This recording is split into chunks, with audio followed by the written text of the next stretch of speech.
ठीक है, तो कौन सा लेसन पढ़ रहे थे? लेसन 4, संधारित्र तथा परावैद्युत। ठीक है, तो देखो इसमें सबसे पहले समझेंगे चालक क्या होते हैं। फर्स्ट लेसन में बता चुके हैं चालक क्या होते हैं। चालक क्या होते हैं? जिनमें आवेश का प्रवाह सुगमता से होता है, क्या कहलाते हैं? चालक पदार्थ कहलाते हैं। ठीक है, जिनमें किसका होता है? हाँ, मुक्त इलेक्ट्रॉनों की अधिकता होती है। और मुक्त इलेक्ट्रॉन क्या होते हैं? जैसे हमें पता है कि प्रत्येक पदार्थ क्या होता है? छोटे छोटे कणों से मिलकर बना होता है। और कण जो होते हैं छोटे छोटे परमाणुओं से मिलकर बने होते हैं। परमाणु में 3 प्रकार के कण पाए जाते हैं। कौन कौन से पाए जाते हैं? प्रोटॉन और न्यूट्रॉन जो होते हैं, इलेक्ट्रॉन, प्रोटॉन और न्यूट्रॉन पाए जाते हैं। इलेक्ट्रॉन, प्रोटॉन और न्यूट्रॉन। प्रोटॉन और न्यूट्रॉन क्या होते हैं? उसके केंद्र में, नाभिक के केंद्र में एक अति सूक्ष्म स्थान में स्थित रहते हैं, जिसे क्या कहते हैं? नाभिक कहते हैं। ये होता है नाभिक हमारा। और इलेक्ट्रॉन जो होते हैं वो क्या होते हैं? इसके नाभिक के चारों ओर विभिन्न कक्षाओं में चक्कर लगाते रहते हैं। अब देखो मुक्त इलेक्ट्रॉन क्या है ये समझेंगे हम लोग। तो मुक्त इलेक्ट्रॉन कैसे समझेंगे? मुक्त इलेक्ट्रॉन में क्या होता है कि जैसे ये इलेक्ट्रॉन है, ये अपनी कक्षा में चक्कर लगा रहे हैं, तो कोई भी कण जो होता है वो जब चक्कर लगाता है किसी वृत्तीय गति में, जब किस में गति करता है? वृत्तीय पथ पर जब कोई गति करता है तो उसके लिए क्या होती है? हमें आवश्यक होता है अभिकेंद्र बल की आवश्यकता होती है। ठीक है, फर्स्ट ईयर की क्लास में पढ़ा होगा। तो अभिकेंद्र बल की आवश्यकता होती है। और अभिकेंद्र बल हमें कहाँ से इसको कहाँ से मिलता है? इलेक्ट्रॉन को। अब देखो इस पर है धनावेश, इस पर है ऋणावेश, तो इन दोनों के बीच कैसा बल कार्य करेगा? वैद्युत आकर्षण बल। आवेश के कारण कौन सा बल होता है? वैद्युत बल। ठीक है, और चूंकि ये विपरीत प्रकार के आवेश हैं तो विपरीत प्रकार के आवेशों में कैसा बल होता है? आकर्षण बल होता है। ये हो गया वैद्युत आकर्षण बल इसमें। अब जो ये अभिकेंद्र बल होता है ठीक है, अभिकेंद्र बल जो मिलता है, अभिकेंद्र बल वो मिलता है इसके बीच कार्य करने वाले वैद्युत बल से, इलेक्ट्रिक फोर्स से। अब ये इसके बल के कारण क्या है? इससे जुड़े हुए हैं नाभिक से, कि अपनी कक्षा में केवल गति कर रहे हैं। हुआ क्या? किसी प्रकार या कुछ पदार्थों में ये जो नाभिकीय बल के कारण ये अपनी कक्षा में बंधे हुए हैं, उनका नाभिकीय बल से वो क्या होते हैं? छूट जाते हैं। अब जब वो छूट जाएंगे तो वो वृत्तीय गति तो करेंगे नहीं। जब उन पर अब अभिकेंद्र बल उस हिसाब से लग नहीं रहा है, नाभिकीय बल से वो अलग हो गए, तो क्या करेंगे? वृत्तीय गति तो करेंगे नहीं। अब क्या करेंगे? वो जैसे मन आएगा तैसे घूमेंगे, जैसे उनकी इच्छा होगी। तो वो क्या करते हैं? इसके चारों ओर पूरे पदार्थ में उल्टा सीधा जैसे मन आता है वैसे मोशन करने लगते हैं। और इन्हीं पदार्थों को क्या कहते हैं? मुक्त इलेक्ट्रॉन। इन्हीं इलेक्ट्रॉनों को मुक्त इलेक्ट्रॉन कहते हैं। जो ये क्या करते हैं? पूरे पदार्थ में घूमते रहते हैं, वो क्या कहलाते हैं? मुक्त इलेक्ट्रॉन कहलाते हैं। एक अब चालक में क्या होता है? मुक्त इलेक्ट्रॉनों की अधिकता होती है। जैसे बात की जाए तुम्हारे सभी धातुओं की, ठीक है, चांदी, सोना, तांबा, लोहा, इनमें सब क्या होते हैं? हमें पता है कि करंट छुआ दो मतलब इलेक्ट्रिक, तो क्या होगा? फ्लो तुरंत होने लगेगा।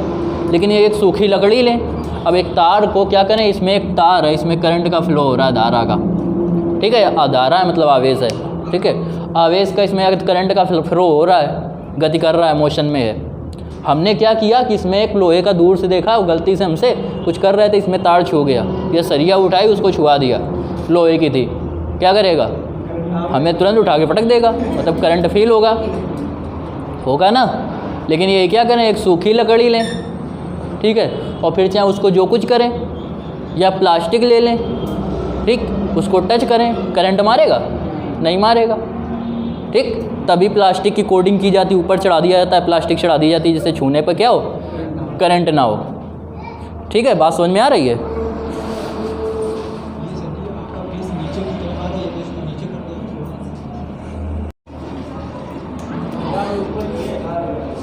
एक बात समझ में आ गई? अब देखो क्या करते हैं इसके बाद, ये हमें पता चल गया कि चालक वे पदार्थ होते हैं जिनमें मुक्त इलेक्ट्रॉनों की संख्या अधिक होती है और जिसमें आवेश का प्रवाह या धारा का प्रवाह सुगमता से होता है। जिसका नहीं लिखा है लिख लो, लिख सकते हो। देखो चालक, हेडिंग डाल लेंगे चालक। तो चालक क्या होते हैं? वे पदार्थ जिनमें आवेश का प्रवाह सुगमता से होता है, जिनमें आवेश का प्रवाह सुगमता से होता है, क्या कहलाते हैं? चालक पदार्थ कहलाते हैं।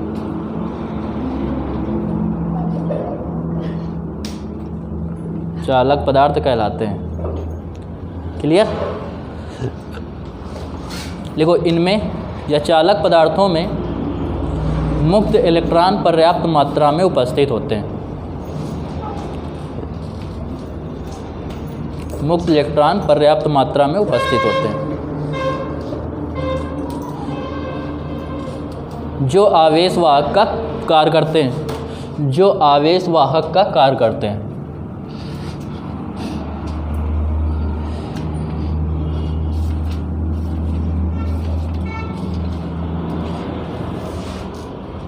इसके उदाहरण में लिख लो सभी धातुएं, सभी धातुएं, ब्रैकेट में लिख लो सभी धातुओं में लोहा, कॉमा तांबा, कॉमा सोना, चांदी, ठीक है, इत्यादि। अब अगर बात करें किसकी, अचालक पदार्थों की, बात कर रहे हैं हम किसकी, अचालक पदार्थों की, अचालक पदार्थों की। जब अचालक पदार्थों की बात करें तो अचालक पदार्थ क्या होते हैं, तो इसमें मुक्त इलेक्ट्रॉन पर, इसमें आवेश का प्रवाह क्या हो रहा था, सुगमता से हो रहा था। तो इसमें क्या होगा, आवेश का प्रवाह, वे पदार्थ जिनमें आवेश का प्रवाह सुगमता से नहीं होता है क्या कहलाते हैं, अचालक पदार्थ कहलाते हैं, ठीक है। और इनमें क्या होता है, मुक्त इलेक्ट्रॉन पर्याप्त मात्रा में उपस्थित नहीं होते हैं। जस्ट इसका अपोजिट लिख लोगे, ठीक है, कर लोगे ना इसको, कोई दिक्कत नहीं। इसके बाद अब आते हैं वैद्युत धारिता की, जो तुम लोगों को बता चुके थे, फिर से बता दे रहे हैं। वैद्युत धारिता की, वैद्युत धारिता, इसकी अभिधारणा पढ़ेंगे। अभिधारणा का मतलब कैसे ये आया, ठीक है, हम लोगों के सामने कैसे आया, और इसकी परिभाषा के बारे में पढ़ेंगे। तो देखो देखते हैं इसमें वैद्युत धारिता की बात करें तो हमें पता है कि देखो V बराबर होता है 1/4 pi epsilon not Q/r², sorry R, ठीक है। अब इसमें हमें ये पता है कि अगर हमें क्या बढ़ रहा है, Q बढ़ रहा है, ठीक है। अगर Q बढ़ेगा तो ये भी बढ़ेगा, V बढ़ेगा।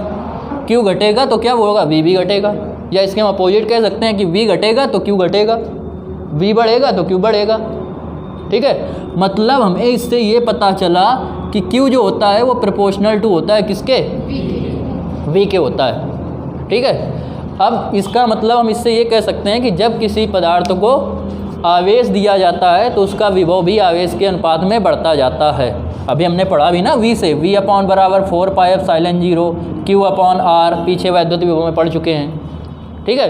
तो उसके हिसाब से हमने पढ़ा कि V बराबर इतना होता है Q/r के। Q बढ़ रहा है तो V बढ़ रहा है, जबकि R के साथ ऐसा नहीं होगा, R बढ़ेगा तो V घटेगा, जस्ट अपोजिट प्रक्रिया होगी, ठीक है। बात समझ में आ रही है। तो हम लोग क्या करेंगे कि हमें इससे ये पता चला कि जब किसी चालक को आवेश दिया जाता है तो उसका विभव भी आवेश के अनुपात में बढ़ता जाता है, ठीक। अर्थात V प्रोपोर्शनल टू क्या होता है, Q प्रोपोर्शनल टू V के। इससे अगर हम लोग क्या करें, प्रोपोर्शनल टू हटाएं, तो हमें पता है कि जब प्रोपोर्शनल टू हटाते हैं तो क्या आता है, कोई ना कोई नीतांक आ जाता है। तो यहाँ पे नीतांक ले लिया जाता है C, तो Q बराबर आ गया CV, जहाँ क्या है, जहाँ C एक नीतांक है, जिसे क्या कहते हैं, जिसे चालक की वैद्युत धारिता कहते हैं।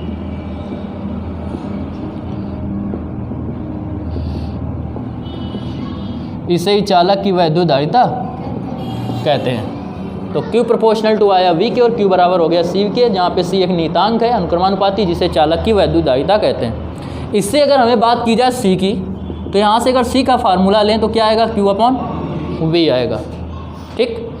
Q क्या था, किसी चालक को दिया गया आवेश, और V क्या था, उसके विभव में होने वाली वृद्धि, ठीक है। तो किसी चालक को दिए गए आवेश तथा उसके विभव में होने वाली वृद्धि के, और अनुपात है, बटे का मतलब अनुपात ही होता है, जैसे 1/2 दे रहा है तो इसका मतलब ये भी हम लिख सकते हैं कि अनुपात 2, ठीक है। तो किसी चालक को दिए गए आवेश तथा उसके विभव में होने वाली वृद्धि के अनुपात को उस चालक की वैद्युत धारिता कहते हैं। लिख लो आप लोग,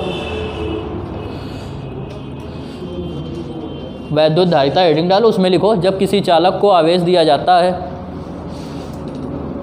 देखो क्या करेंगे, परिभाषा में लिखें, लिखो किसी चालक को दिए गए आवेश, परिभाषा में किसी चालक को दिए गए आवेश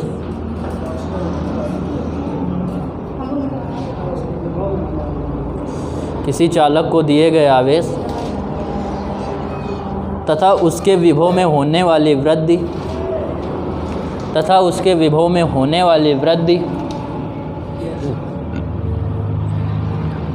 वृद्धि के अनुपात को, किसी चालक को दिए गए आवेश तथा उसके विभव में होने वाली वृद्धि के अनुपात को वृद्धि के अनुपात को चालक की वैद्युत धारिता कैपिटल C कहते हैं। उस चालक की वैद्युत धारिता कैपिटल C कहते हैं।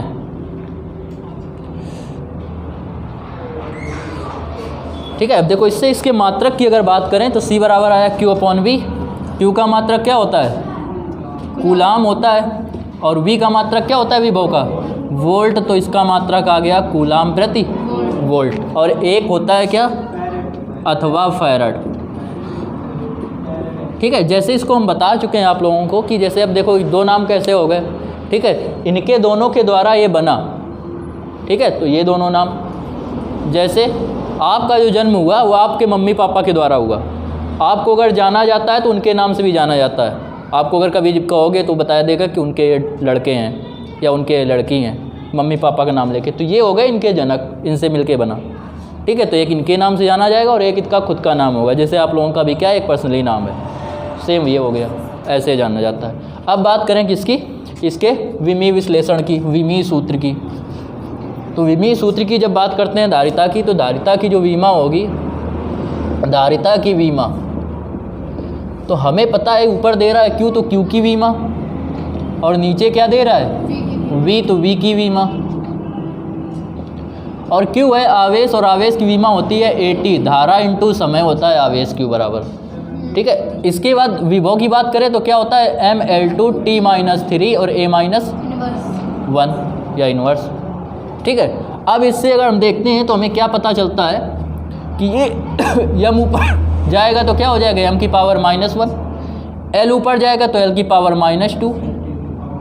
इसके बाद ये 3 माइनस का ऊपर जाएगा प्लस का 3, और एक प्लस का पहले से था तो t की पावर कितनी हो जाएगी? 4 हो जाएगी। a माइनस का था ऊपर जाएगा प्लस का, और एक पहले से ये था तो क्या हो जाएगा? a की पावर 2 आ जाएगा। अब देखो जब ये वीमा हमें पता चल जाए, जब हमें क्या हुई? वीमा पता चल गई। अब जब वीमा पता चल गई तो वीमा के द्वारा हम चाहें तो इसका निकाल सकते हैं मात्रक मूल मात्रकों के पदों में।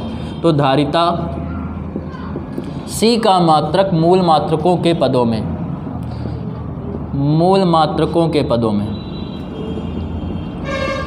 इसके पदों में जब हम लोग निकालेंगे तो देखो यम का मतलब होता है मास, मास मतलब द्रव्यमान, और द्रव्यमान का मात्रक क्या होता है? किलोग्राम। MKS में पावर -1 है, -1 कर दो। L होता है लेंथ, लंबाई, तो लंबाई का मात्रक होता है मीटर, तो आ गया मीटर की पावर -2 क्योंकि -2 था। T है टाइम, टाइम का मतलब समय, समय का मात्रक होता है सेकंड, ये आ गई सेकंड की पावर 4। A मतलब धारा, धारा का मतलब मात्रक होता है एम्पियर, A से एम्पियर, एम्पियर की पावर 2। तो ये आ गया इसका मूल मात्रक। क्लियर? समझ में आया? कोई डाउट? नोट कर लो, अलग से लिख देंगे। देखो ध्यान दो इधर, अगली हेडिंग है विलगित गोली चालक की धारिता। विलगित गोली चालक की धारिता मतलब बात कर रहा है खोखले गोले चालक की। ठीक है, जो अंदर क्या हो उसके कुछ भी ना भरा हो, वैक्यूम हो, मतलब निर्वात हो। अब देखो इसको बता चुके थे आप लोगों को कैसे सॉल्व करते हैं। तो बताया था कि हमने माना एक विलगित गोली चालक है, ठीक है, जिसकी त्रिज्या स्मॉल a है। माना एक विलगित गोली चालक जिसकी त्रिज्या स्मॉल पर प्लस Q कूलाम आवेश एक समान रूप से वितरित है। ठीक है, प्लस Q कूलाम आवेश इसके पृष्ठ पर एक समान रूप से वितरित है। हमें इस चालक के पृष्ठ पर वैद्युत विभव या वैद्युत धारिता ज्ञात करने के लिए हम प्लस Q कूलाम आवेश को इसके केंद्र पर रखा मान लेते हैं। यहाँ तक बात समझ में आई? क्या लिया? माना एक विलगित गोली चालक है जिस पर क्या है? प्लस Q कूलाम आवेश एक समान रूप से वितरित है। क्लियर?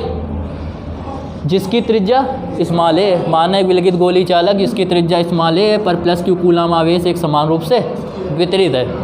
ठीक है, इसके पृष्ठ पर धारिता ज्ञात करने के लिए, विभव ज्ञात करने के लिए हम प्लस Q कूलाम आवेश को किसके केंद्र पर रखा मान लेते हैं।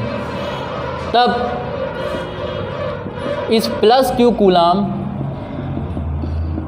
आवेश के कारण इस चालक के पृष्ठ पर पृष्ठ पर वैद्युत विभव। वैद्युत विभव हम लोग क्यों ज्ञात कर रहे हैं, क्योंकि V का फार्मूला पहले ही पढ़ चुके थे, 1/4πε0 Q/R। किसी बिंदु आवेश के कारण किसी बिंदु पर वैद्युत विभव, थर्ड रिलेशन में। और हमें पता है कि धारिता बराबर क्या होता है, C बराबर Q/V। तो V जब हमें पता चल जाएगा तो Q हमें पता है पहले से, तो हम धारिता निकाल लेंगे आसानी से। बस वही कर रहे हैं, इसलिए विभव निकाल रहे हैं। तो वैद्युत विभव V बराबर होता है 1/4πε0 Q/R।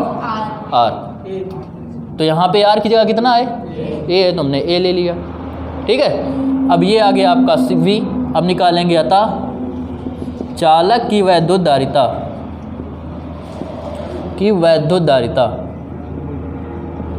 वैद्युत धारिता C बराबर पड़ा है Q/V के। Q की जगह Q रहेगा, V की जगह क्या लिखेंगे, 1/4πε0 Q/A। Q से Q कट गया, 4πε0 ऊपर हो जाएगा तो C बराबर आ जाएगा 4πε0A। ये कहाँ की है वैद्युत धारिता, जब उसमें माध्यम, कैसे माध्यम में वो रखा है, निर्वात में अथवा वायु में। क्योंकि वायु के लिए भी जो होता है परावैद्युतांक वो कितना होता है, 1.0009 करीब होता है, मतलब समथिंग वो 1 के ही आता है, 1 के। यदि माध्यम कैसा हो, यदि क्या हो, माध्यम हो जिसका परावैद्युतांक K हो,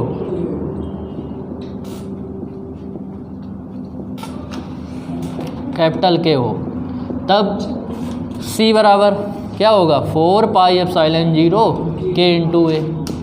क्यों, यहाँ पे हम जब निकालेंगे तो पहले यहाँ रखते, चाहे हम पहले K को लेके सॉल्व कर लें या हम बाद में K रख दें, कोई दिक्कत नहीं, बस 4πε0 के पास हमें रखना है। तो इस प्रकार विलगित गोलीय चालक के कारण धारिता आ गई,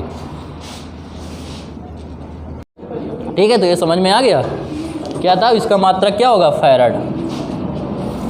अगली हेडिंग डालो आप लोग, आवेशित चालक की स्थितिज ऊर्जा, आवेशित चालक की स्थितिज ऊर्जा।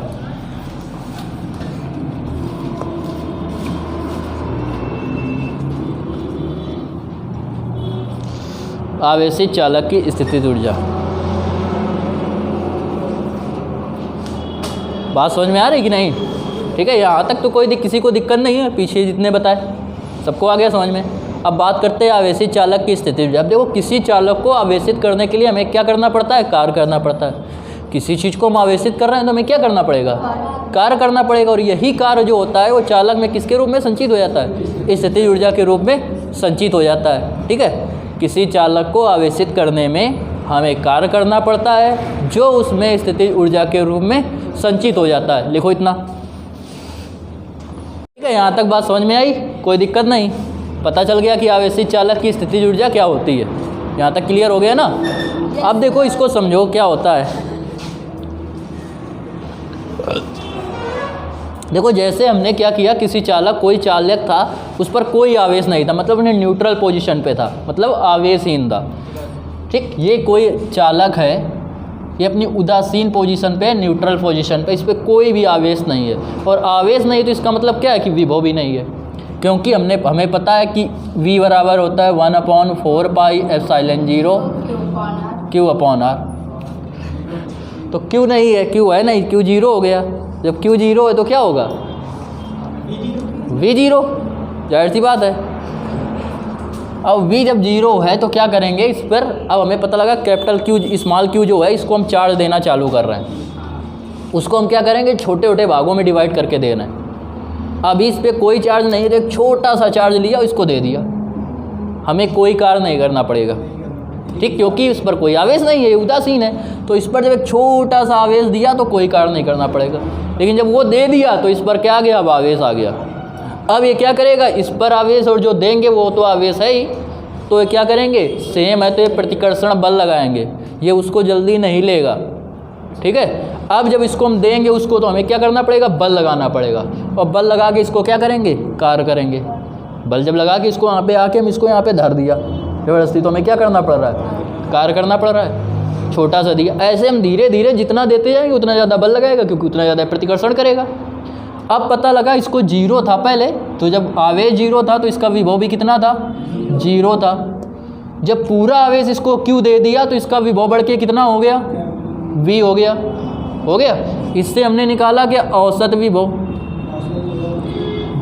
ये था तुम्हारा प्रारंभिक विभव, ये है अंतिम विभव, और औसत विभव क्या होगा V1 + V2/2, मतलब 0 + V/2। तो ये क्या आ जाएगा V/2 आ जाएगा। यहाँ तक क्लियर? ये आ गया औसत विभव। ठीक, अब हमें निकालना है कार्य। तो कार्य बराबर होता है औसत विभव इनटू आवेश। कैसे होता है देखो, पीछे क्लास में बता चुके हैं कि V बराबर जो होता है वो W/Q होता है। तो W बराबर क्या आएगा V × Q आएगा, तो V × Q आ जाएगा। तो अब बस वही करना है, हमें क्या करना है, कार्य बराबर औसत विभव इनटू आवेश। तो औसत विभव हमारा क्या आया V/ इनटू आवेश कितना था, तो W बराबर जो आ गया वो आ गया 1/2 V × और हमें पता है यही कार्य क्या होगा उसमें स्थिति ऊर्जा के रूप में संचित हो जाएगा। तो चालक की स्थिति ऊर्जा क्या होगी, चालक की स्थितिज ऊर्जा, चालक की जो स्थिति ऊर्जा आएगी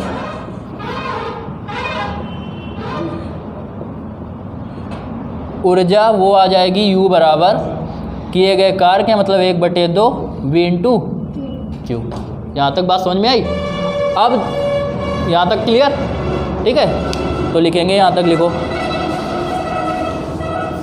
अब देखो यहाँ तक तो आपको आ गया कि स्थिति ऊर्जा इतनी है, ठीक है, लेकिन पीछे हम लोगों ने फार्मूला पढ़ा, क्या पढ़ा है कि C बराबर पढ़ा है Q/V के, पढ़ा है कि नहीं पढ़ा है?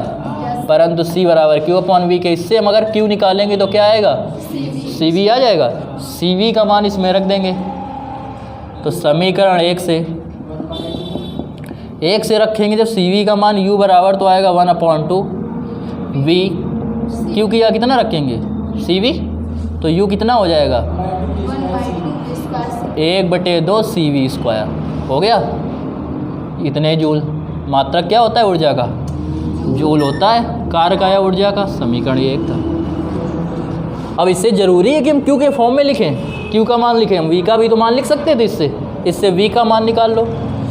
अब V का मान निकालेंगे इससे, तो परंतु इससे अगर V निकालें तो V बराबर आएगा Q/, अतः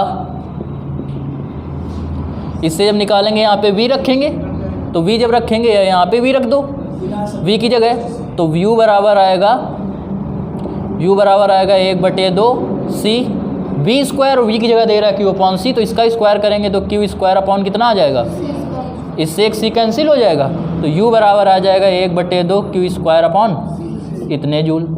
तो ये हमारे 3 फार्मूले इसमें बन गए। ठीक है, बात समझ में आई? यहाँ तक तो कोई दिक्कत नहीं है। ये तीनों फार्मूले आ गए आपके न्यूमेरिकल में के लिए बहुत इंपॉर्टेंट हो, प्रूविंग भी पूछ दी जाती है, नोट करो।